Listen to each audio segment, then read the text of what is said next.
నిజామాబాద్ నగరంలో భూ కబ్జాలు రోజు రోజుకి పెరిగిపోతున్న ప్రభుత్వ భూములు సిక్కం భూములు అనే తేడా లేకుండా ఆక్రమించుకుని ప్లాట్లు చేసుకుని అమ్ముకుంటున్న అధికారులు పట్టించుకోవడం లేదని స్థానికులు ఆగ్రహం వ్యక్తం చేస్తున్నారు.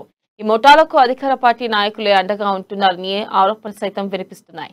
ఇక తాజాగా నిజామాబాద్ నగరంలోని సారంగపూర్ హనుమాన్ టెంపుల్ వద్ద ఉన్న శ్రీ గోశాలకు చెందిన భూమిని ఆక్రమించేందుకు కబ్జాదారులు ప్రయత్నించడంతో గోశాల మేనేజర్ పోలీసులకు ఫిర్యాదు చేశారు. దీంతో గణేష్ అనే వ్యక్తిపై పోలీసులు కేసు నమోదు చేశారు.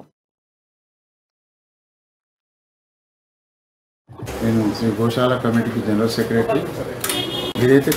ఏదైతే మొన్న సారంగపూర్ దగ్గర జరిగిన ఇన్సిడెంట్స్ ఏదైతే ఉందో, మా కబ్జాకి ఏదైతే మిగతా మంది వచ్చి దాన్ని కబ్జా చేయడానికి కంపౌండింగ్ అంతా పలగొట్టి చేసి పెద్ద డ్యామేజ్ చేసిండ్రు. ఈ సర్వే నెంబర్లో మాది భూమి మీరు ఎట్లా కబ్జా చేసిందని చెప్పి చాలా గొడవలు జరిగినాయి. దానికి మేము కంప్లైంట్ ఇచ్చాం.